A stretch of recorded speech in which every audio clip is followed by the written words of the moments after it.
Hello and welcome to Admit One, your weekly movie and TV podcast, right here on Rabbit Hole Media. I'm one of your hosts, Jacques Nedley Thompson. Oh.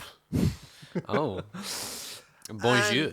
And as always and as usual, I am joined by my platonic husband, Kristian Lasham. I am unwell. I'm probably going to be unwell by the end of this podcast because Probably. that's how bacteria works. Yeah. So that'll be fun. Yeah, it's been a fun time. What's been particularly annoying is that I'm not that ill, but I'm ill in such a way that I'm very uncomfortable. Mm-hmm. And then after a few days of being like that, it's just like, oh, make it go away. And I don't like this. You're not that ill. You're ill. You're ill. No, this is fair. If you're ill, you're ill. I've always hated that. Oh, you're not that ill. It's fine. Like, fuck you. Is it fine? Yeah, no, that's fair. Only I can determine whether or not it's fine. All I mean is I have been iller more recently. No, I've been... Oh, You've maybe been not. worse. Maybe not. Maybe I haven't been. So I'll be fine. It's like a sinusy thing, and my whole face is just like... Oh, good. So, like, the really contagious shit. Yeah. Yeah, excellent. Yeah. I warned you. Excellent. You did. Oh, well, kind of. I'll be fine. What about you? You will? Probably will be by the end of the show, by the end of Resi. Yeah. Resi. Anyway, released on the 26th of April, 2018, to a budget of $321 million and a worldwide gross of $2,052,415,039. One of the few movies to break 2 billion. Indeed, there are not that many. We are, of course, talking about Avengers Infinity War. I realise I hadn't said that yet. But before we begin,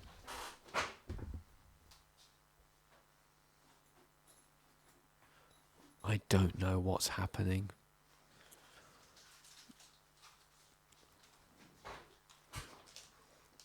He had his hand wrapped around something in his groin area. that is true. Hello, everyone, and welcome to an episode of the White Chocolate Chronicles. Oh! I wish you hadn't put this chewing gum in my mouth. Oh, sorry. It's fine. This is okay. Because I saw these and I was like, they say limited on them. So knowing my luck, Kristian has already had them. But we shall see. Oh, fuck me in the holes. These are white they're normal arrows on the outside, but they're white on the inside. You can wash the mint out. I'm gonna try.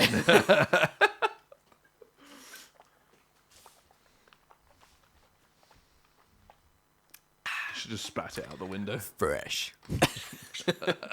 Certified fresh. I might have to eat a bit and then save some to do a later on once the mint has... This is fair. But I'm This is not fair. not Or we trying. can save it. No, it's here. I can't. Fair. I understand. I can't. Do you know what I really like about Aero? Brown. I really like the way it looks with the little balls. Oh, yeah, I love Arrow. Arrow's great. This is going to taste like mint, isn't it? Mint. Oh, no. Oh. I'm a fan of that. I'm a fan of that.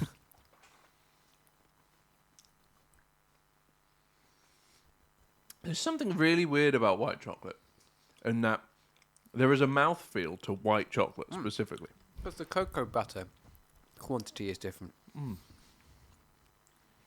So I feel like with this, you can feel it's white chocolate more than you can taste it's white chocolate. It's good, though. Yeah, I've enjoyed that a lot. I'm going to eat the rest of this later on. For sure. Because for now... Oh. Yeah, no, I approve. Everything is made better with white chocolate.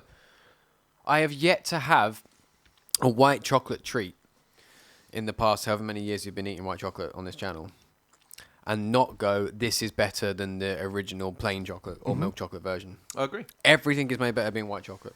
I agree. But we all know what was the best thing that Nestle do. Milky Bar. Yes. They've got many a chocolate thing, but the best thing is Milky Bar. I'd say the only people who excel more in the milk chocolate category than they do in the white chocolate is Cadbury. Mars, actually. What have they done that's white chocolate? Well, we made our own one. Oh, Twix. Twix, yeah. Twix. Yeah. Which is again better. Yeah, superior. Yeah, I agree. Yeah. And have I had a white chocolate Snickers? Was that a thing? Is Lion Bar, that's Nestle, isn't it? Is Lion Bar Nestle or is it Mars? I think Lion Bar is Mars. But they're not in celebrations. They're not in celebrations. But they're not in the Nestle pack either. Is there a Nestle pack?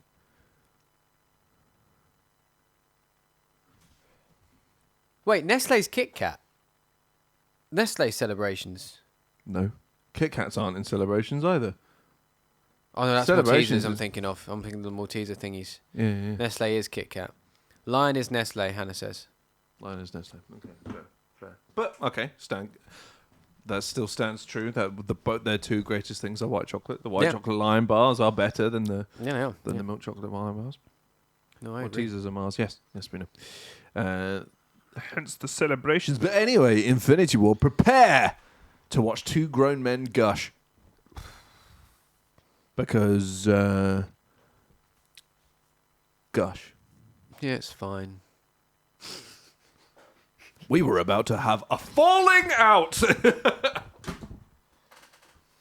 This movie makes no sense because it has no right to be anywhere near as good as what it is. Correct. Because in many ways, now hear me out here. In many ways, it's not that good, but somehow it's fucking outstanding. And I think it's because they've got the perfect recipe of using the right characters in this movie, because we start getting all these worlds brought together. We're not having all of them yet. We haven't got all the characters yet. They're using the right ones in these movies at the right time. They've got a really fucking good villain, and this is Thanos' movie. Oh, yeah. This is and it's important that this is Thanos' movie as Agreed. Hence why it's Thanos will return. Yes. Yeah, exactly. And I think it's really important that they've done that and put a focus on a very, very good villain. Easily, I think, the best MCU villain in general, and I don't think we'll get better. No, neither do I. And it could have gotten close just because of how good Jonathan Majors was. But yes, well, we won't talk about that yet. There is an absolutely outstanding use of sound in this movie. especially at 75% volume on the sound. Honestly, the use of sound in this movie and music in particular, like, they just went hard on, like, the cheese. When it needs to be cheesy, it's cheesy. When it needs to be serious, it's serious. And, like, the Avengers music and all of the theme tune music throughout the MCU is great anyway. The main Avengers theme is great. The way they use it in this is fucking great. And they use it in such a way where every time they bring in that main Avengers theme, they're bringing it in a moment of something epic is happening. And yeah, they've got so many moments of the characters having their fucking awesome... Like, it's really hard to stay on track with this. There's so much of this film where, like, everyone's... Like, the heroes are winning for a lot of this movie. They are winning. They fuck it up, is essentially what happens. They fuck up. I believe you mean... Star-Lord fucks up. Star-Lord yes. fucks up. Yeah. But the royal they fuck it up. But there's so many moments of what I keep saying we don't get enough of in any of these types of movies is the heroes being good. Like, I keep saying this with every fucking movie of this type, in every franchise. There's never enough of the hero being good at what they do. They're always so quick to take something away. They're always so good to, like... You know, we need to find a risk for that hero. It's need to take their powers away or take their ability to fight away or whatever it is. Like, look at the fucking Nolan movies. It gets to the point where the first film is him learning, and then the second film is they start taking away his ability to fight and stuff like that. And the third film, he's injured for half of it, and he isn't Batman for most of it. And it's like, no, I want to see Batman be Batman, and I want to see him be fucking good at it.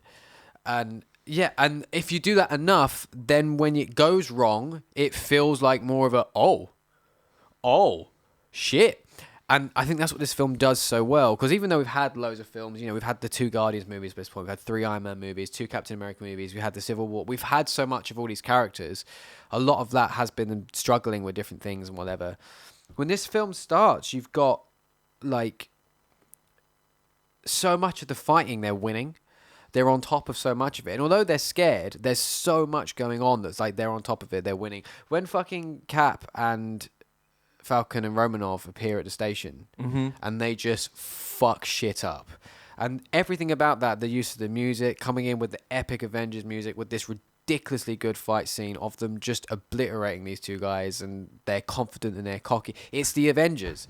It's like, that's what we want. I want to see that. And it gives us all these little moments now, all these bits of that over and over and over again. So when eventually it does go wrong and everything does hit the fan, it feels like an even bigger hit, because it's like, fuck, they were on top of it and it's all gone to shit.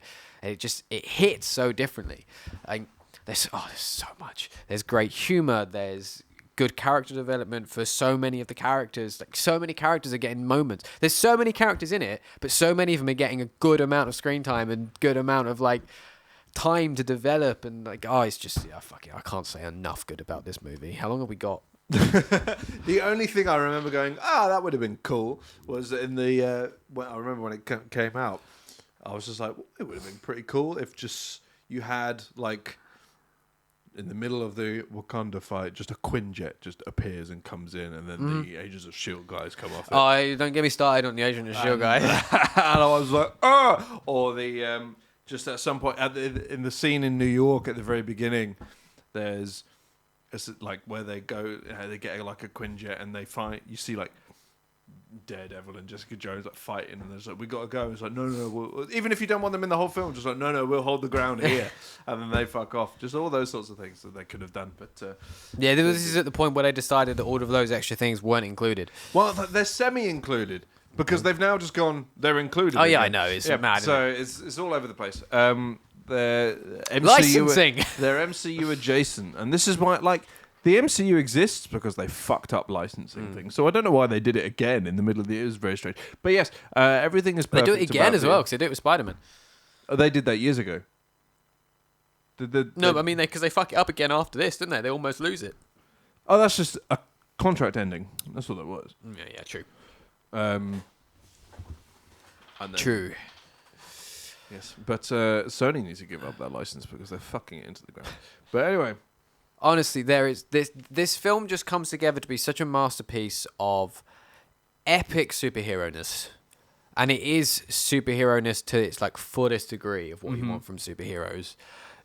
And trauma and everything else and mystery, and like you walk away I remember going to see this and was just like what? You leave broken. Yeah, and just broken human. I just remember being like, I mean, how are they going to fucking top that in Endgame or whatever? Well, obviously we didn't know it was going to be called Endgame at that point. But how are they going to top that next one? How are they going to fix it? Like, where are they going with this? And like, I remember the mystery of like, what are they going to do? Like, how are they going to fix this? Like, what's happening here? And little did we know a time heist would be involved. But so much that comes from the effort they put into giving every chance, and they set up all these little things which don't really get touched on to the next film. And I think it's really important and really clever that we didn't have all the characters, because it gives you more things in the next film and more, you get more time. Who isn't in it? Ant-Man, Hawkeye. That's pretty much it, isn't it? Ant-Man, Hawkeye. Well, and Ant-Man adjacent. Captain Marvel, but obviously we haven't had her in general yet. Yeah, she was not in the MCU. She hasn't started yet. I feel like it's someone else. I feel like it was someone else. Yeah. We didn't get Hulk for most of it, but obviously Banner's there. Yeah.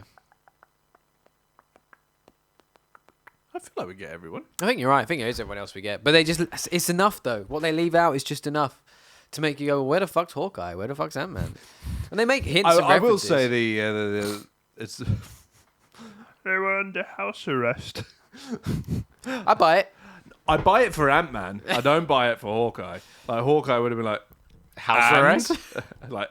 Fucking and I work for S.H.I.E.L.D. and the Avengers, and you think a leg bracelet is going to stop me? But it does mean we get Mo Hawkeye. You do get moments right. I love it. I love so much of this film. I love so much about it. It's so good. It is so good. Of just this complete whirlwind of emotion, of excitement, of sadness, of fear, I think it's really good. I don't think there's anything where it does wrong. There's a couple of gags which I didn't find that funny, but that's entirely a personal subjective what kind of humor you like. I'll let that go because there's a lot of it I did find very funny, like this is my friend Tree. This is my friend Tree. It's the best bit about that gag is when he's like, I am Groot, and he's just, I am Steve Rogers, and he talks to him like it's just some mentally inept child. I really enjoy that. Yeah, I think the only thing, like, from a plot standpoint, it's not even that I don't like, it's just like, whatever. It's all the backstory on Gamora.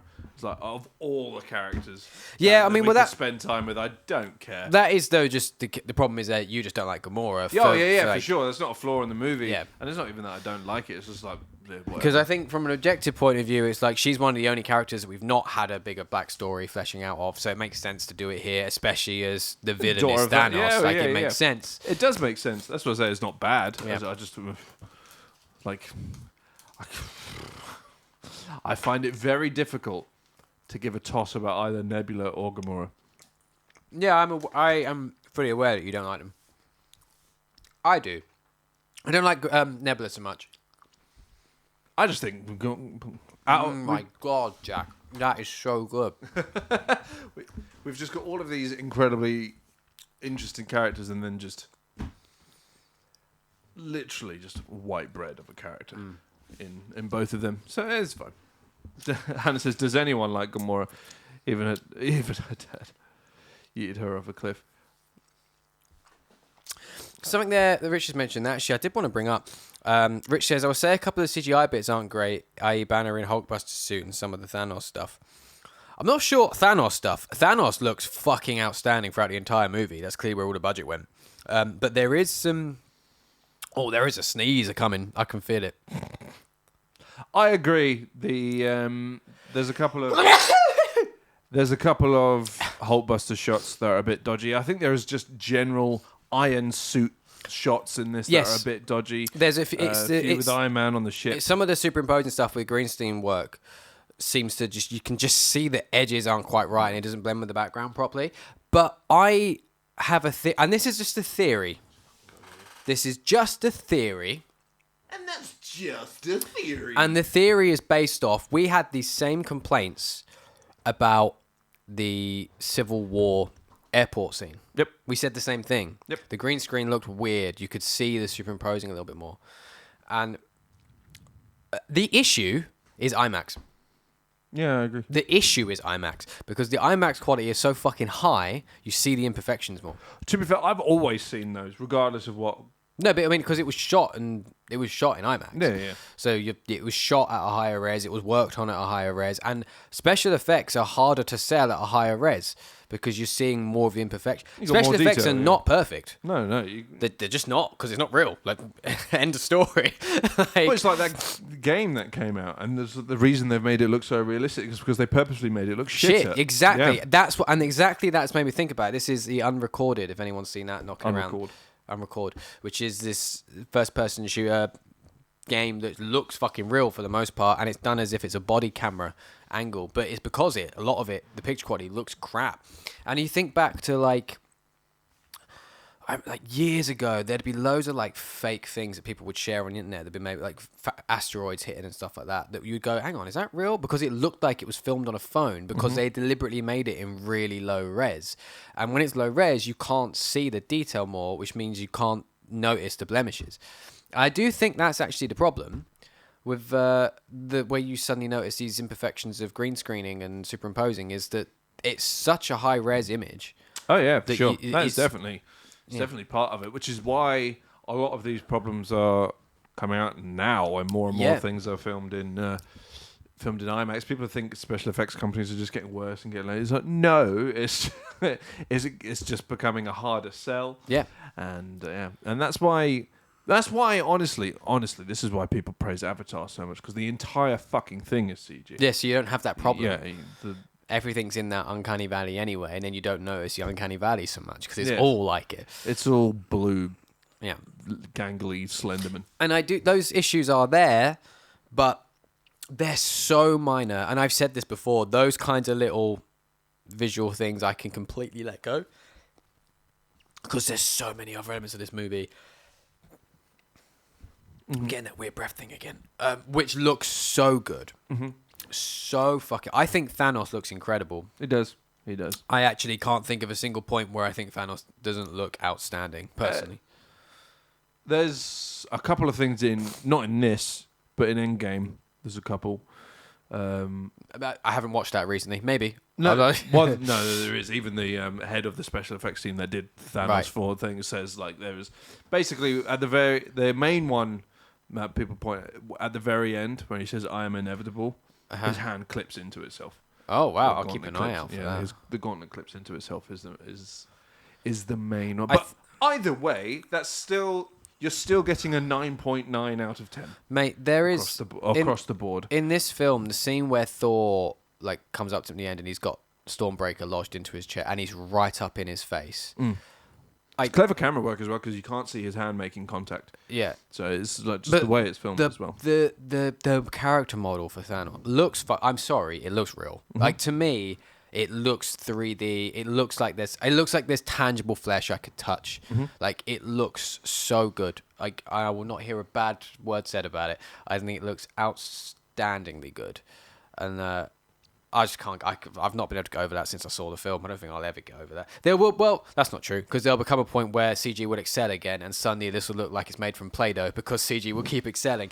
But I think it looks great, and also it helped that. An outstanding performance from Josh Brolin and outstanding performance capture work, which also helps sell those effects because the subtleties of his performance is really coming through in the animations. But it's so good. It is so good. And I remember there's one scene in particular that I remember as just being particularly good looking, even though it is very heavy just on CG. It just looks great, and it's when they're on Titan and Thanos is sort of explaining to Doctor Strange a story of what happened, and he does the click and the world changes behind him and it does this red pan behind him. Something about the way that looks just from a visual point of view, it just looks beautiful. And I know I say this every week, but on my TV and I think I text you, I was like, this film is what has made this TV worth every fucking penny, and I mean that because I bought that TV with the Marvel IMAX movies in mind. It was these movies available in IMAX now. That's been my complaint since these movies came out, was they're filmed in IMAX and they weren't available in IMAX. I can have them in IMAX. I need a TV that can not only display IMAX but at the best that's fucking possible. That's why I picked this TV and just sitting there watching it the other night. All the lights off, the sound up. Was just fuck me, and so much of it this looks so good. There's so many visual moments, the way that is designed. It's just glorious from start to finish, which is why all those little the green screen's a bit off. That's I don't care. Oh yeah, everything else, even in this scene, looks so fucking good. I don't care. I can just completely let it go. I agree. I don't really care about any of that in this movie. All the important stuff looks great, is what I think.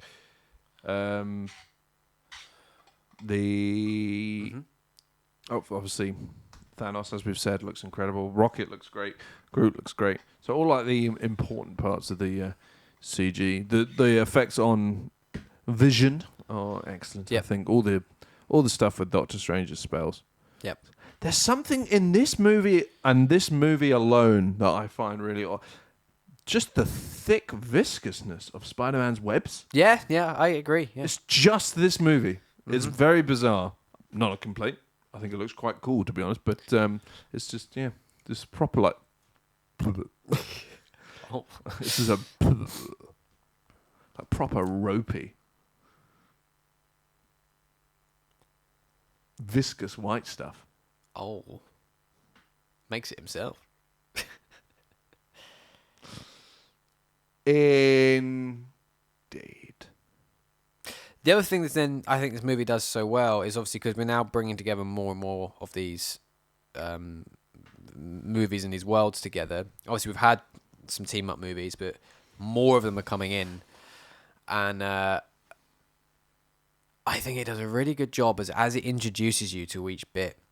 Like it has just like a little bit of the tone of each of those own franchises as it brings you into him, but then really subtly gels back out into just the Avengers tone.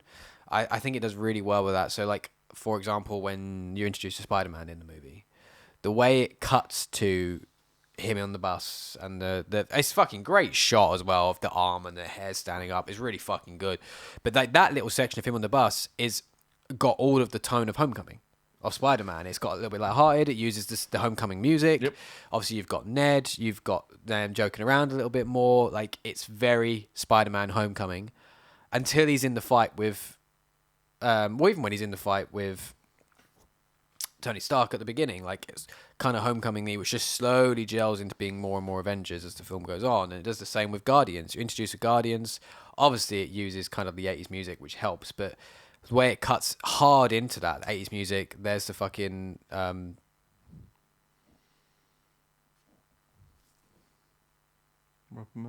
What's the ship called? The Venator? Yeah, that. It's not the... You're thinking of the I was thinking of Milano, and it's not the Milano. Yeah. But, like, it's just... It's such an iconic look and sound and style. It's like, oh, yeah, we're into Guardians. And then it just... As again, you're in Guardians, you're in that bit, you've got them and their sense of humor and their bondage, and it feels like a Guardians movie because of they've managed to keep the script so their tight. Bondage, did you say? Yes, their bondage. Well, but they keep the script so tight that it's like, this is written like a Guardians movie. This is written like the last two Guardians movies. It feels like Guardians. It works. And then it flows into being Avengers as it goes on. And I think that's actually a huge compliment that I don't know a lot of people even really think about. Like, by the end of that film, it feels like Avengers, despite the fact you've had... It's same with Black Panther. When you get to Wakanda, it's very Wakanda. It's got all the Black Panther music. It goes in hard on the way the dialogue's written. And, like, it just keeps all the tone of all those little areas together and then brings it together to create Avengers, which has its own tone as well. Mm-hmm. I think they do a really good job of that. Really good job of that. I agree. Hans says, talking about the viscousness of his webs is wrong. He's only 16. I was like, we're in England, though, so it's fine. Yeah, that's fine, yeah. It might be a bit strange behaviour, but perfectly legal, I'm afraid. So yeah, I think that's great. Obviously, at the beginning's still got an element of the kind of Thor Ragnarok vibe. Obviously, it's not quite, but there's an element of that vibe to it. Well, is it? Because it's incredibly dark. I guess it's more just because it's those characters, isn't it? Yeah, I don't think there's much of a Ragnarok vibe at the beginning at all. Because we don't even see like Korg there or anything. Yeah, that is one with it. The Korg's just not there, but by the next movie, spoilers, he's survived somehow. The burbling Wakanda water music is back. I kind of know what you mean. I don't know. I actually can't think of a better way of explaining it. I think that's quite a good way of explaining it. I don't know how. But I don't even know what you're referring to, so I can't say if it's a... Some of the Wakanda music has... The sound of the instruments has this kind of burbling water sort of vibe. I get that. I've never thought of it that way until she said it. But yeah, I get you. I see. I'll find the piece of music later and show you, and you'll either go, oh yeah, or you go, I don't get it. Yeah.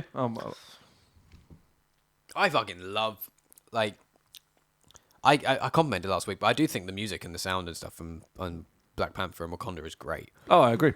Like, their fucking war chants and stuff. Yeah. Oh, so God, good. the chants are probably the... Especially in Baku's. Rich says, as Katie said earlier, I love that this is so much without wasting any time whatsoever. Each section feels distinctly correct for the characters.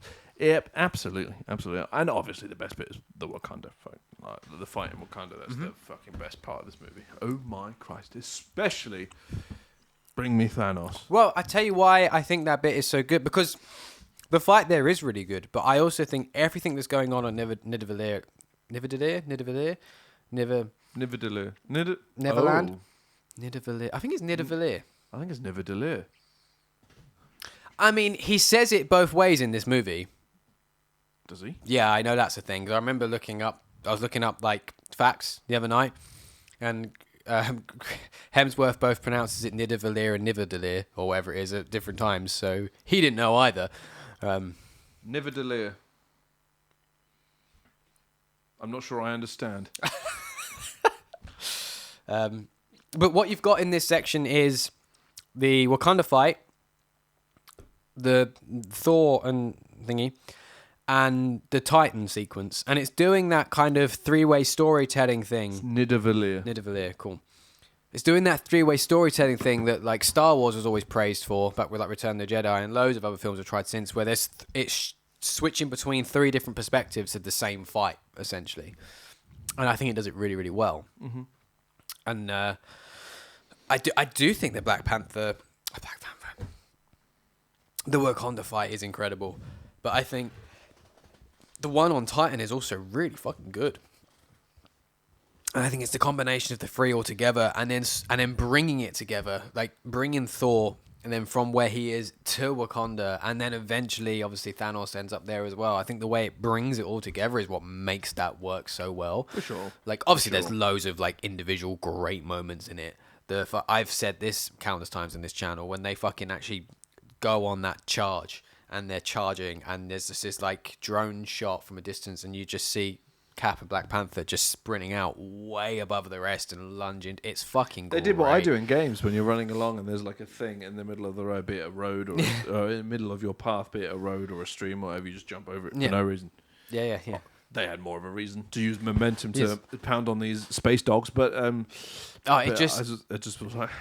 I don't know what it is about that shot as well. There's something about just seeing them just so fast in front of everyone else. It just feels epic. And I do know what it is. It's what I keep saying. It's seeing the heroes be fucking good and seeing them be, and it's just like, oh, look at them go. Oh, it's just so good. And you even get loads of great stuff with fucking Rhodey and Falcon in this fight scene, and them talking, like working together, and just...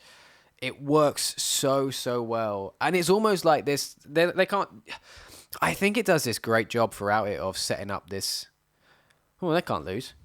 You almost feel confident that they can't lose this, because we've never seen them actually lose, and they are on top of so much of this. That fight on Titan, they've got him. They've done it. They have, the plan has worked. They've got him. They've pretty much like. They have that gauntlet off his wrist pretty much completely, but Star-Lord fucks it up. And that's a really important thing. Like, that's an obvious choice. They wanted someone to fuck it up. And I think that's all an obvious choice of. They could have got it if they didn't let their emotions, or if that one person didn't let their emotions and their cockiness and their arrogance get the better of them. And I also think it's really important that they gave that to a character like Star-Lord, and not, because that could have easily been Tony Stark letting his arrogance get the better of him. But no, he was the one saying, Quill, quit, like, stop. We fucking got this. Like, stop it. Like, and that's important because obviously we're getting to the end of the Tony Stark storyline, and it's really important for his character development. And but they were there. They had it, and it's like, how are they going to lose this? And as it starts as it starts slowly going wrong, there's still like, there's always a backup plan. There's a backup plan. There's a backup plan. There's a backup plan. Oh, it's fine. She's then, oh, it's sad, but Wanda's now going to kill Vision and whatnot. And then it all goes wrong, and it goes so very fucking wrong. Very quickly. Yes. And then again, another incredible use of sound where it does the snap. You get the flash of white. It fades back in, and then silence, just atmospheric noises, and just them all going, what the fuck's happening? And for a long time as well, like, it lingers on that whole sequence and moves between so many characters for a long time. And it just stays like it. It sends a silence for the rest of the film, and it's like, it's so poignant, it works so well, and it feels so heavy and so weighty, because everything up at this point was just bang, bang, bang, bang, bang, action, pace, winning, shit. And it works so well. Yes, I agree. And Rich says the Wanda killing Viz is heart-wrenching, especially when it was for nothing. Absolutely. It did lead to the cheesiest, shittest line of the movie. This is no time to mourn. This is no time at all. He talks like that. Yeah, I know, but like normally it means something, not utterly nonsense. Like, that is nonsense. You've said nothing. You've pretended to be poignant, and you've said nothing. But yes, I agree. I think it just goes to show that a lot of these people are very good actors as well. Yes. Yeah. Chris Evans.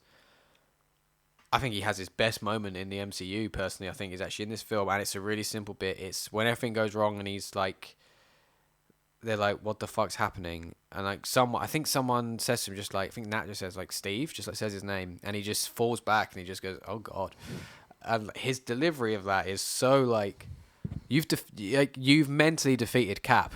That we haven't seen that happen. We haven't seen what the fuck. I understand. I understand. Fired. I understand Cap's beard. exactly what Jack's reaction is, because Cap's beard in this, glorious. Magnificent. Yeah. It was my second sexual awakening.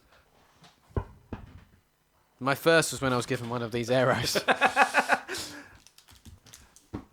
Cap's beard is... I see you copied my beard. Yes. This is the best that Chris Evans has ever looked. Oh, yeah. Ever. This is probably the best that Chris Hemsworth has ever looked as well. Arrow was crumbled. I do think there is a particular... I was particularly disappointed when he lost the eye patch. I don't know what it was about the eye patch. I agree. Something about it. Yeah, that was just... and, yeah, I think the Chris's, other than Pratt, are... He's a bit chunkier in this film. Yeah. He's one sandwich away from being fat. But they comment on it, so it's okay. I mean, yes. As Chris Pratt, when he's in his peak, is also a very good-looking man. Oh, yes. Oh, yeah. 100%. Like, he's slimmed back down for Guardians 3. Yeah. Which makes sense. Yeah. And he's hardly fucking... he's a far cry from what he used to be in this. In this. I just think character-wise it doesn't work. Why? He's been on the run for 2 years. Yeah, that makes sense. Yeah. Been on the run. Doesn't have access to a sink. I'm sure they have. They don't all have big beards. He's nomad. He's not Captain America in this movie. He's nomad.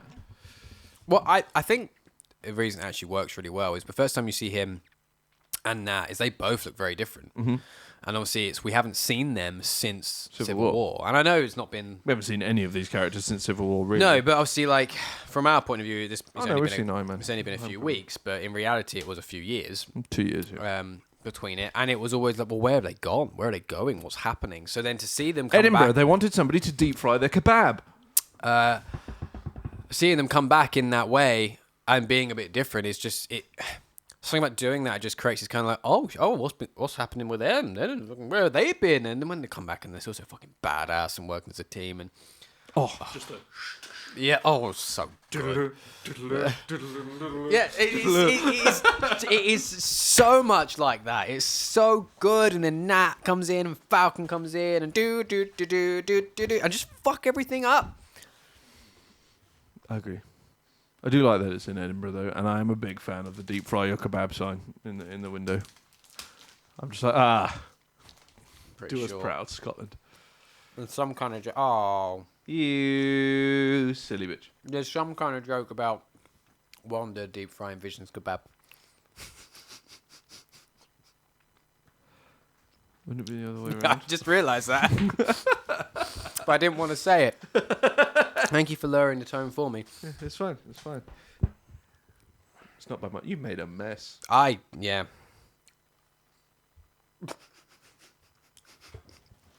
It crumbled. What do you want from me? Christ. So the best moment in easily the entire MCU.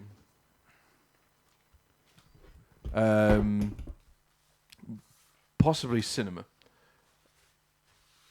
Is Bring Me Thanos. It's real good, isn't it? Oh my god.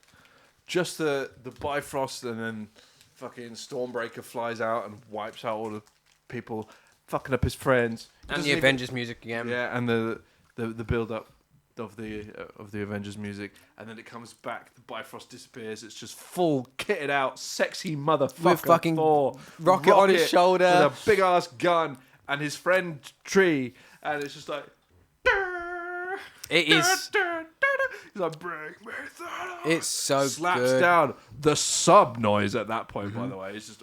And what they do so well, I think, in all of these moments is they they make it epic contextually as well, because Banner is like, oh, you're screwed. That like he is just as excited as we are, and I think that's a really important thing that they do. Like, Pretty sure they think he's dead. Yeah, he thinks Thor's dead. Yeah. He says at the beginning, like, Thor's dead. Like, Thor's gone. Like, he thinks he's dead. And, like, but having the characters share that same excitement we're having is really important. Because we relate to, like, what MCU has done so well.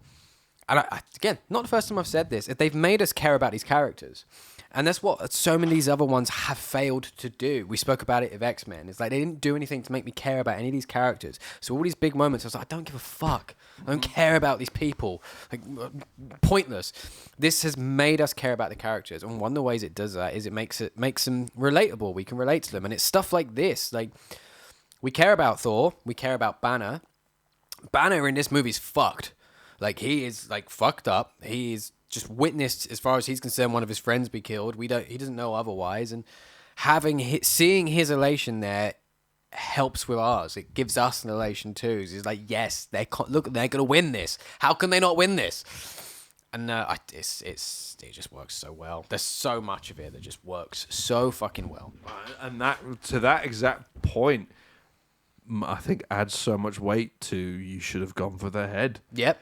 Because he would have won. Yep. They would have won if he aimed a foot higher. And that's obviously leads into a lot of what we get from Endgame. I think they did it very badly.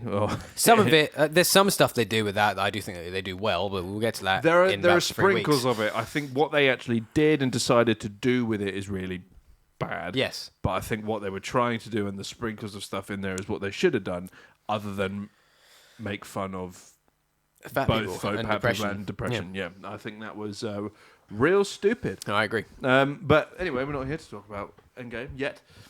3 weeks. 3 weeks. 3 weeks, yes. And that will be our first repeat. That'll be our first repeat. Yeah. Yeah. No. Captain Marvel. Captain Marvel will be our first repeat. Should we just skip it then? I haven't seen that. I don't think I've seen that film since we did it. Maybe once. I have, because I've done rewatches. I have no problems with. I was jesting. I'm not a bigot on the internet. I have no qualms with. I'm looking forward to seeing Goose again, personally. People are unhappy with the fucking Marvels trailer. Of course they are. It's 3 women. I Two of them aren't white. Do you know what? The only That's an internet worst nightmare. There is one complaint I've seen about the trailer, which I do agree with. Why are all the costumes shit? I don't understand. I don't mind Carol's. That's. I still prefer her Endgame ones. But like, Miss Marvel's is different to what was in Miss Marvel. Yes. Even though it was like a day apart. And she's a different costume suddenly. She'll probably get the new costume in the film. Still. But it's a shitter costume. It's shit. I agree. That costume is so shit. She has the proper Miss Marvel, this is our costume. Yeah. And goes to one, something like, clearly, like, if superheroes existed, this would be the Adidas one. I don't understand. Like, this is one complaint I have with the MCU. I don't understand this idea of that they have to have a different costume in every movie. Toys. Yeah, but it's dumb. I agree, but it's toys. It's dumb. That's why in Far From Home he has 4 costumes. I hate it. I hate it. So do I. I do hate it. I don't mind... Especially when they get objectively worse. Oh, yeah. Sometimes it makes logistical sense. Yeah. A lot of Cap's suit changes. Iron Spider. It makes sense. Yeah. But a lot of Cap's ones, so obviously you get the first one, that's a World War II thing. They update it for when he gets out of the ice. The Avengers are formed. They've got that backing, so Stark redesigns everyone. He gets a new suit. When he joins S.H.I.E.L.D., he has a S.H.I.E.L.D. suit as opposed to just a Captain America suit. And then more Avengers ones. I can't really explain and justify the Endgame one. Well, the one in this is the one from Civil War, but he's ripped off all like the Avengers badges and stuff. So in this one, but in Endgame it's a different one. Yeah.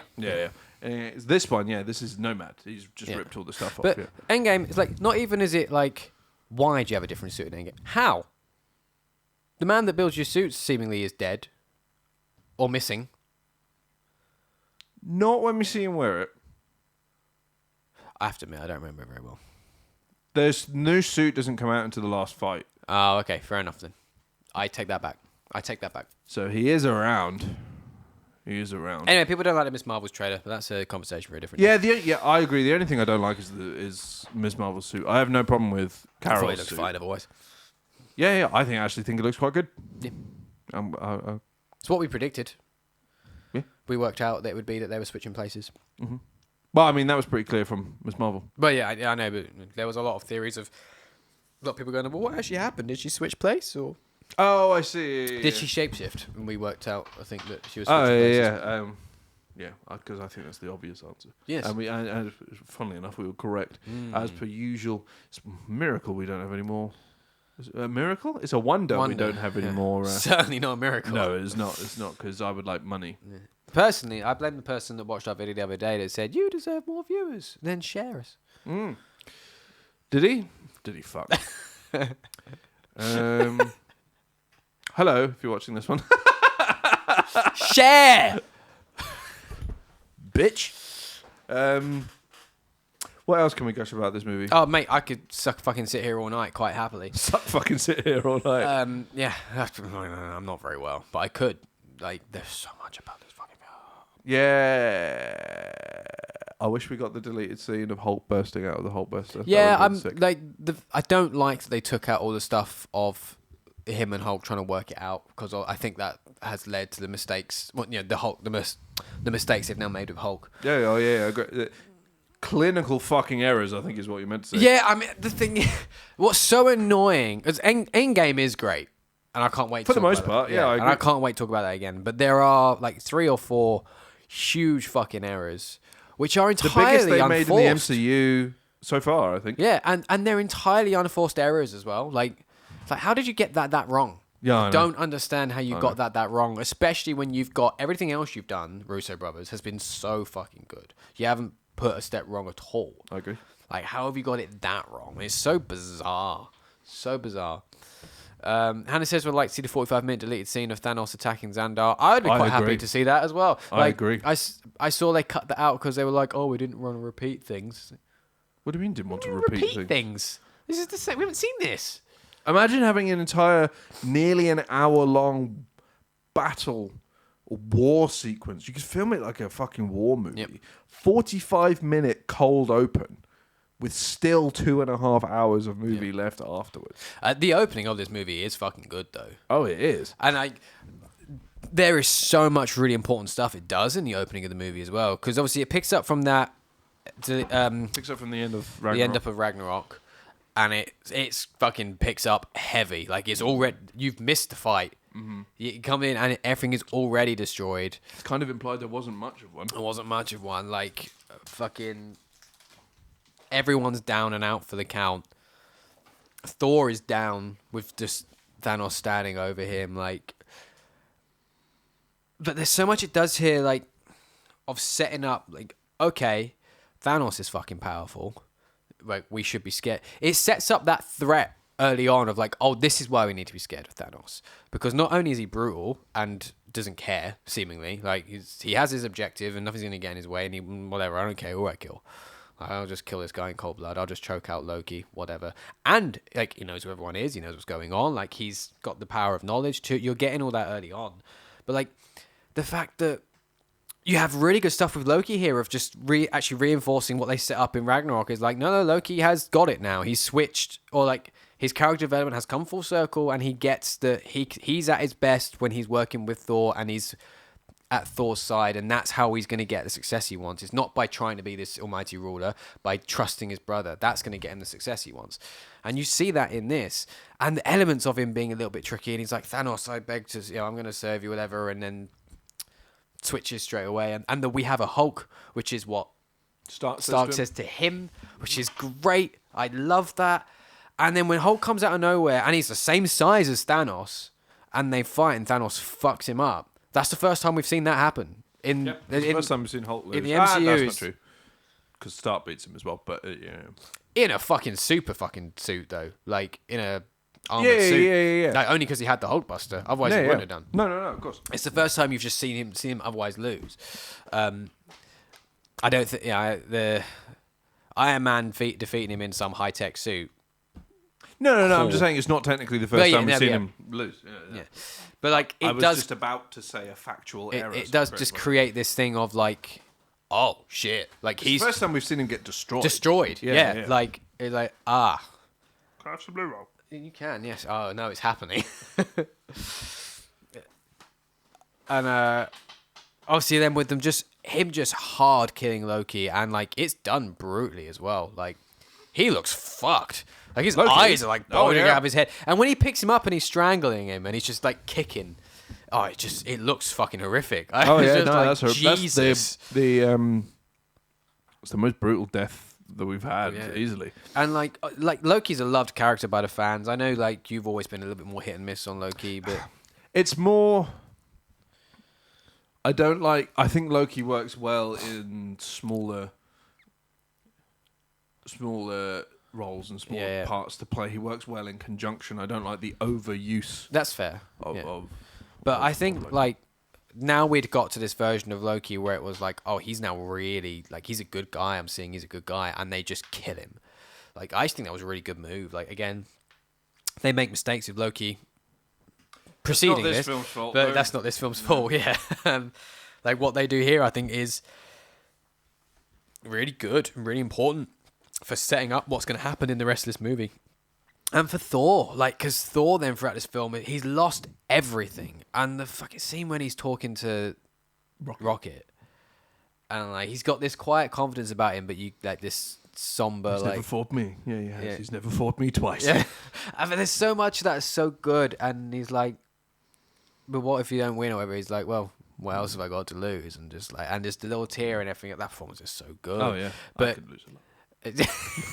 Me personally, I get this a lot, but it's so good for again like all these characters getting these important moments of character development. Like we've seen Thor come from like brash over the top to realizing he needs to be better to becoming the best he can be to having his entire world fall down around him and doesn't know what to do about it, and the only thing he knows is to fight and win, and that's it.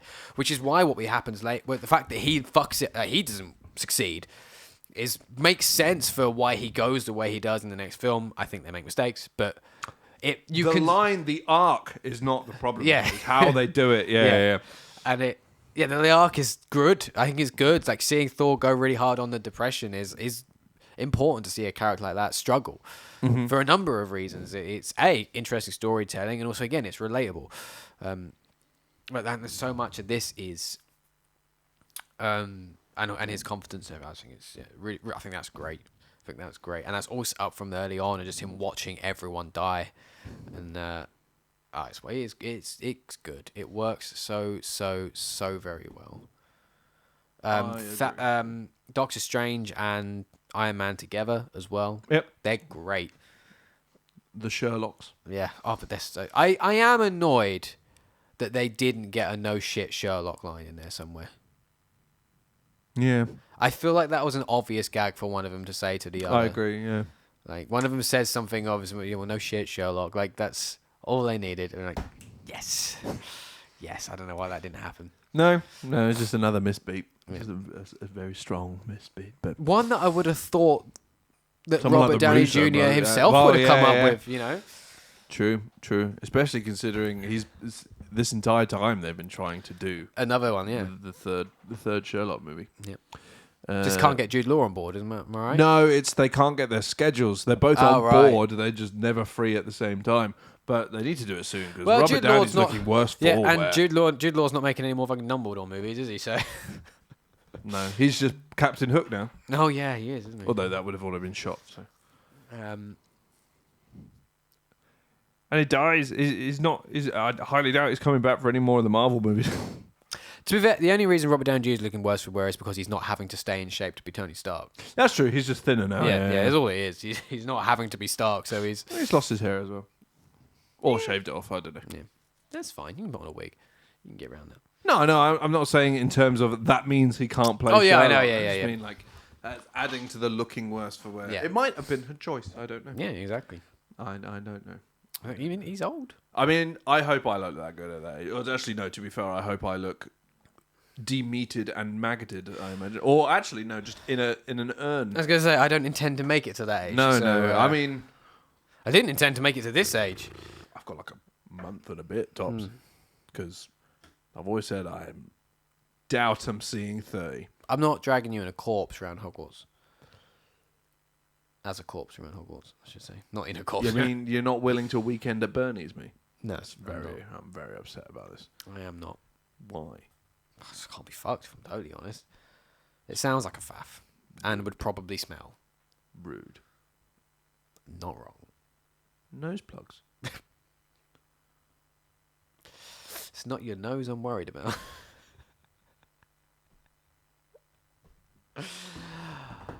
I do have one thing. If there was one thing I'll say about this movie which I don't think is good, I have one thing. You couldn't masturbate in the cinema while watching this. False. Peter Dinklage. Oh, yeah. Why does he talk like that? Why does he talk? Why is he in it? Why is he in anything? I don't think Peter Dinklage is a good actor. No, I agree. I don't think he's a good actor, but he's better in many other roles than he is in. I don't understand why he talks like that. I've experienced him in 3 things: Game of Thrones, Destiny. Someone can't handle the stones. So Asgard was supposed to protect us. He needs the handle. Where's the handle? Why'd you talk like that? Yes. That's so what annoying. killing you means. Yeah, and the thing is, that's a good line that is bad delivery. Yep. Good gag with a terrible delivery. It's Is like, he why? an elf? What? He is an elf. Yeah. Why do you talk like that? That's not how you talk, Peter Dinklage. And I get like put in a bit of a weird character thing. Fine, but this isn't But also good. the deep voice modulation, just because of his size. Do that in post. Yeah. Don't do this. It's like trying to speak in slow motion in prep for a slow motion shot. I liked the concept and the idea of hiring like a dwarf. dwarf, Yeah. and then making them huge. That's great. Like the visual concept, like wonderful. No qualms about any of that. Just preferably one who could act. Yeah, I just don't think Dinklage was the right choice, and just like I always forget. Like I repress him from he was removed from Destiny. Yes. Just want to point that out. A video game removed a Hollywood actor because he was so shit. I don't think that's why. It's because they couldn't get him back for the DLC and they wanted to make it consistent. Oh, I don't buy that for a second. Do you not? No, I don't buy that. I do. No, Because it was I know they couldn't get him back, but I feel like they want to make it consistent. No, you can find a Dinklage impersonator if you're that bothered. Can Yeah, I think so. He's not that good. And then they got Nolan North of all people. Yeah. To do it, and it's like, well, he's clearly a better actor. Just putting Nolan North in the end first place. He was probably cheaper and was always going to be better. Yeah, but they wanted to be like Peter Dinklage is in our game. Guess. Yeah, but Destiny sacked Fillion. Did they sack him or did he leave? They just killed off the character. Yeah, I thought. I don't think it was so much as a sacking, so much as they went, we're not doing this character anymore. Yeah, I thought. I also thought they just. That he just didn't want to do it. Yeah. Very possible. He's doing many TV shows. Yeah, and he still is. And he's still wonderful. I'm sure he was in the Marvels trailer. Miss Marvel's, the Marvels trailer. I'm sure he was in it.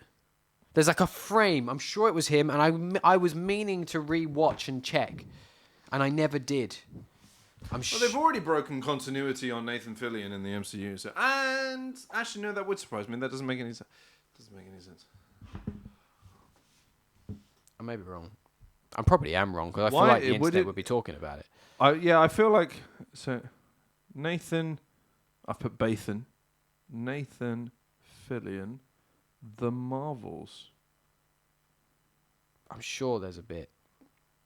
I am now watching the Marvels trailer to try and work out if I was correct. Because this is what we do on this show. We could host a podcast. We could watch trailers when no one else can see them.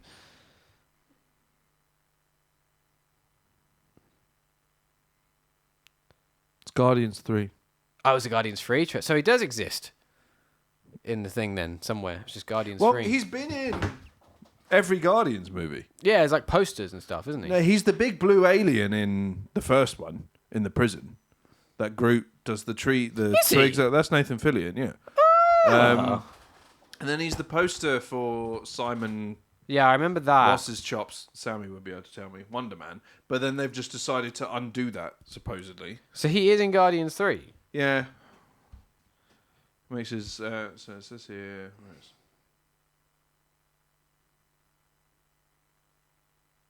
He was by Nolan North for the last game that the character was in.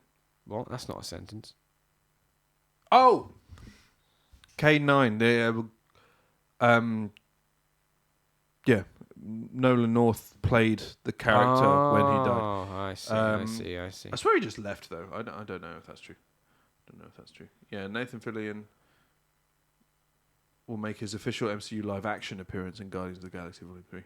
I've not been able to find the shot again in this trailer, but oh well. But that's fine by me, because I love Nathan Fillion. Yeah, there's him. Old Castle himself. Indeed. Like, how have we gotten this far in the MCU and Nathan Fillion isn't a fucking lead? Find him something. Make up a character called Nathan. I don't care. Like, just have him be, for some reason, the actor Nathan Fillion is heavily involved with the Avengers. I'd be perfectly okay with that. I also buy it in real life. Yeah. If I had a super secret organization, just for the shits, I'd love to have Nathan Fillion around. Yeah. At any aspect of life, I would love to have Nathan Fillion around. Yeah. It's my goal. It's my only goal with this channel. Just to meet Nathan Is Fillion. to have Nathan Fillion involved at some point. Yeah. It's the only goal. Yeah. Once that happens, we're done. We'll die on That's the it. spot. Then he's doing Nathan anything will else. have no idea what's happening. Oh my god. Maybe we just can in our dying words, just call Kate Beckett.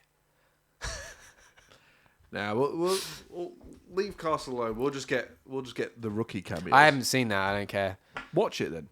Where is it? There's Now TV. Oh, fuck off. I have to spend money. If it was on something I had, I would have done. It's very good. I rather like it. He wasn't available to reprise his role, says Rich. Yes, he was filming Guardians 3 and The Rookie. No, I imagine it was the rookie. So when I imagine It was only a couple of years Rookie. ago. I think Yeah, it'd been The it was Rookie. Yeah. Probably the rookie. Because they're on season 5 now. So. Which is fucking... When we first got Now TV for Last of Us, I was like, oh, there's probably a season of the rookie. I remember that being a thing. There's probably a season of that now. And then it was like 3 episodes into season 5. I was like, what the fuck? Time, I don't understand it. It's like there was a show that I was watching and they cancelled the finale of season 2 because it was about an outbreak, essentially. And COVID happened. So there was like, this is a bit close to home. So I was like, oh, okay. There's probably season 3 is probably done. You told me about it. And then there was season, like they were on season 6 or something stupid. I was like, what the fuck? I was like, I was talking to you the other day and found out Top Gear's on like season 34. Yeah. Like, what? Clearly they're doing more than one a year, but... Still. Oh, yeah. I couldn't take the seriousness of the... You said that, and I was watching it going, there is none. I was like, I couldn't see what seriousness you were talking about. It's one of the most light-hearted TV shows I've ever watched. I think it's way more light-hearted than Castle, personally. I haven't seen it, so I can't make any judgments. Anyway, Avengers Infinity War. What a fucking Castle movie. is literally about everyone being butchered on a weekly basis. Yeah, I know, but I haven't seen the Rookie. I know, but a lot of the time with the Rookie, they're just dealing with parking tickets. That sounds compelling. And like speeding and things like that. Stuff does happen, yeah. Riveting television. It is real good. I don't need your face. I need to shave my beard. Because Rich doesn't like beards, apparently. So fuck it. Might as well shave it off. There are cases like that in domestic abuse. I still don't see how that's darker than murder. Depends on your outlook. It's probably more the tone of the way it's handled and presented. More Yeah, I than the know, but I mean, subject matter even itself, after but... watching it, I would still say... No, that's fair enough. Castle's Yeah, I haven't seen Rookie, so I can't make any judgments in that regard whatsoever. Have not seen it. Rich likes me a bit. Nice. It still needs neatening up. It's gone a bit scraggly and itchy and uncomfortable, and it's all like into my neck and whatnot. And it's like, oh, might as well live in my mum's basement. Thanks. You don't live in the basement. No, I know. I meant more because I had a beard. So many levels to that joke. That was good. Avengers, anything else you wanted to add? There's probably more I could talk about, but I've lost track now because we rambled on about other things. Yeah, that's true. Yeah, I've lost track of where the fuck we were. So just this movie is fucking great. Let's rank this movie. We have to score it first. That's what I meant. Hang on, what's the time? 1:05. What is the one? What is the button I have to Press do? that one. From there. There's no discussion. Yeah, no, I agree. This is an A obvious, feather in one's cap. obvious Rare Rabbit Hole 10. Right, let's rank this movie. 1. I was going to make that joke, but you've beat me to it, so...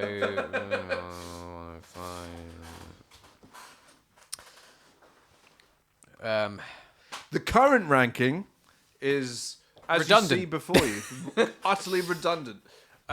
Because everything is going to move down by 1, other than Hulk and Thor 2, because that's not possible. But, yeah, it's number 1. Easy. There is absolutely no contest, no discussion needed on any of this. I mean, from a score point of view, it's... Yeah, we've said before, 10 doesn't mean perfect, No. but this is basically perfect, because the little gripes I have are so minor, it's nothing more than me going, I need to find something wrong with it. Oh, yeah. Because really, none of it's really a problem. It's so full on from start to finish. It's so well paced. There is so many outstanding character moments, outstanding superhero moments, great visuals, great sound. It's heartbreaking when it needs to be heartbreaking. It leaves you wanting more. It's one of those films. I mean, we said the same about Endgame, but it's like I could happily just sit and watch another 5 hours quite happily. Really don't mind. I don't care that it's 3:30 in the morning and I haven't been for a piss for 4 hours. Like, I can happily keep going. Yeah. This movie is near enough. As near to perfect as you could possibly get. Yep. I think. Actually, that's not true. Basically. But yeah, this movie is fucking phenomenal. In every way. Musically, visually, performances, stories, all of it. And it's staying at number 1. There's nothing that's going to... No, yeah, there has... I mean, I know we haven't spoken about the next films yet, but, you know... They're not better. Endgame is outstanding, and it's really fucking close, but it makes those errors, which just brings it back. To me, it's not that close because of the errors. Yeah, the rest of the film is very, very good, but because of that, it doesn't hit. Yeah, that's fair. I mean, I think obviously we'll discuss it properly when we get to that film, but I think you've said this as well. As its own movie, Infinity War works better. Way better. Yeah. Like, Endgame without Infinity War makes no fucking sense. So, which is fine. That's the way it needs to be. Like, not every movie needs to stand on its own. It's the conclusion to a massive saga. That's okay. Yeah, exactly. But it does mean that... Like, if you were to just watch it and review it on its own, then, yeah, it's obviously going to have... Yeah. Do you not think Eternals or Love and Thunder could just pip it? I think you could just pip it. Yeah, I was going to say, I think the movies could just pip it and leave the MCU. Yeah, absolutely. They add nothing. Yes. That was my complaint I was saying last week. They add nothing. But we'll get to those. We will get to them. But what is next week's? It's Ant-Man and the Wasp, isn't it? Yes. And then Captain Marvel, then Endgame. Yes. And then Far From Home. Still a good couple of weeks. And then... Yeah, still a good few weeks, because... Black Widow? Then Shang-Chi? Then Eternals? Yes. Then whatever's after Eternals, I can't remember. Doctor Strange. Doctor Strange is after Eternals. No, don't we get No Way Home before that? I've already said No Way Home. Oh, sorry. I was reading Rich's comment at the same time. Oh, so maybe... No, you're right. I didn't say No Way Home. No Way Home and then Doctor Strange. Yeah. You're right. Did we get 4 that year? Yeah, we got loads, because then we had the fucking shit ton of movies as well. That year was a mess. Yeah. Not movies, TV shows. We're not doing the TV shows. No. We are specifically doing the movies. Yeah, we're definitely not fucking redoing the TV shows. Good lord, above. No, I have no interest in rewatching any of them. I've rewatched Hawkeye because I genuinely really liked Hawkeye, but that's the only one. Yeah. That's the only one. I might do at some point. I did consider, do I want to rewatch Loki before Loki season 2 to refresh myself? No, I'm going to watch a video. Yeah, I thought the same thing. I'll watch a recap. They'll probably even do a recap beforehand anyway. Oh, yeah, probably. So, pass. I'm looking forward to Secret Invasion in a couple of weeks, though. Yeah, and I am, and I'm not. I'm not for two reasons.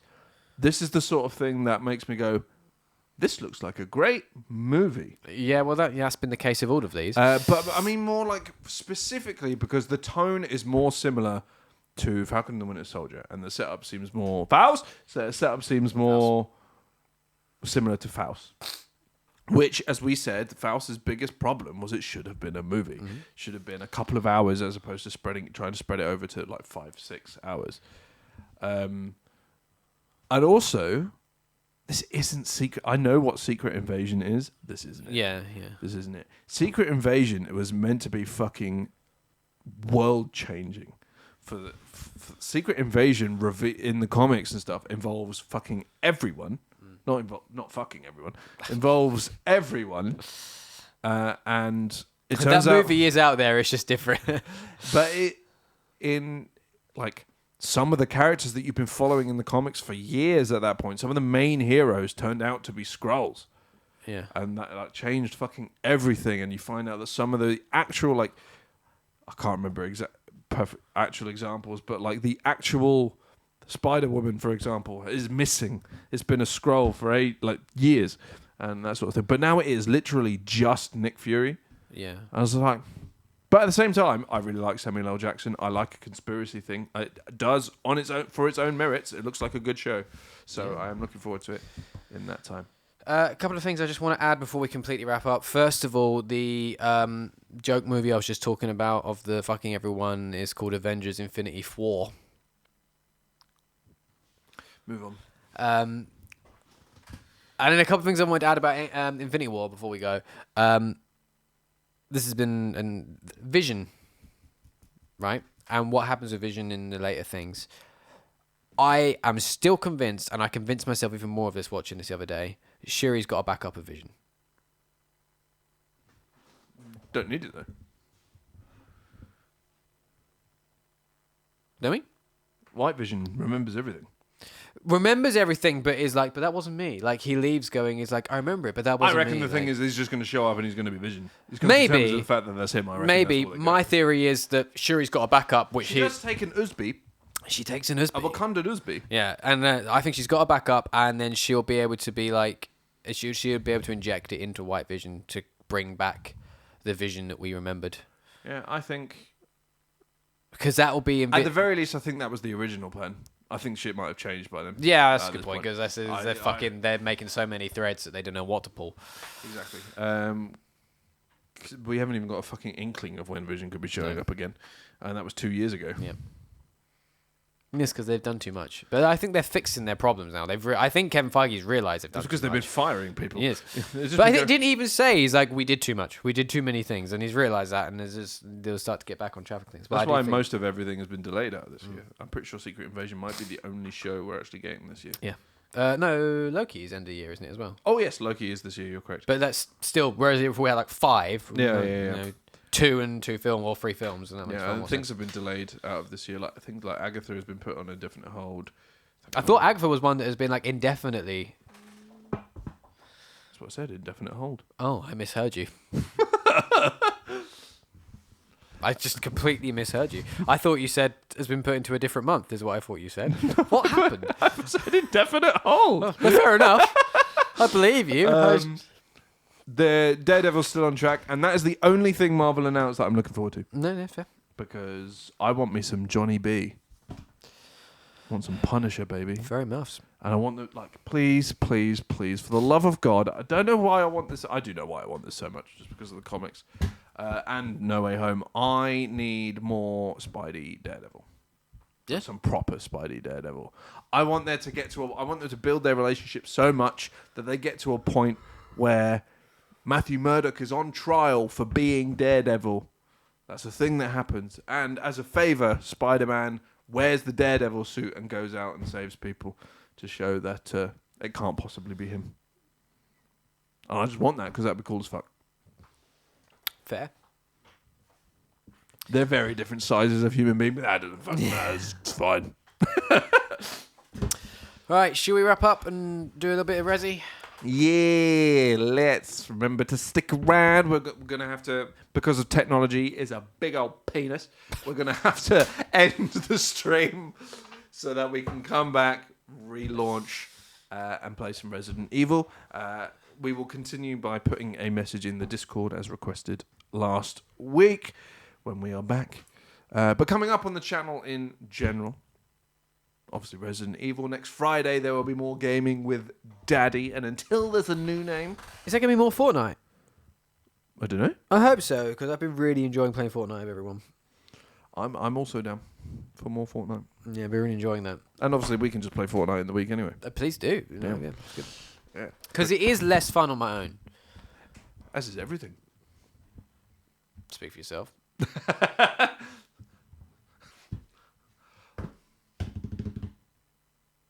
Well, gaming with Daddy, whatever the game may be, probably Fortnite with the crew. It would be nice if you could do Hang on. more than four. Are you checking if you're even available on Friday? No, I'll be available. And it is Jedi Survivor Day. It is. I must bit. I don't care. I do. The more I see of that game, the more I'm just like, I don't care. That's fine, but I do care. No, I know. And I might be wanting to play that. Just play it after Fortnite. I could give up a couple of hours of that for was running about a Jedi Survivor stream. I mean, you can do that if you want to do that. Yeah, it's fine. It's your show. Or maybe he means us. Oh no, no, that's the kind of game where I'm playing that on my own, on my setup, properly isolated. No, not streaming them. Fair. And that's the sort of game I just want to deep dive myself into. Fair. And Fair. experience as a game. Fair. I think we're watching different trailers for that game, because our reply was just like, that looks clunky as shit. I don't know what it is. Just So I would elaborate on, because it was just in a brief text. No, yeah. And what I said in that text was, to me, it looks the same as the first game. What I mean by that is the first game looks clunky as shit. I think the first game looks clunky. To me, it looks the same, but it's clunky in the way it looks, but it doesn't feel clunky. And I think it's one of those games, and this does happen, where you're watching someone play it, and you go, that looks fucking weird. And then you play it, and you go, oh, actually, it's fine. You don't notice it, because it works how is in the way it feels and responds. Yeah. I'm hoping it will probably arrive at some point in the next 6 weeks for me, because of how the Royal Mail is fucking wank. Yep. So Boomerang will send it with plenty of time, as they always do, and then fucking Charles with his big ears and new shiny hat will fuck everything up. Because he's personally responsible for the mail. That's how it works. Yeah. You can't call something royal and not claim responsibility. I agree. Unless you're not royal. Well, yes. If you were to call something royal, I think it's fair for you to then not claim responsibility. I agree. To argue it's then still Charles's fault. Yeah, I agree.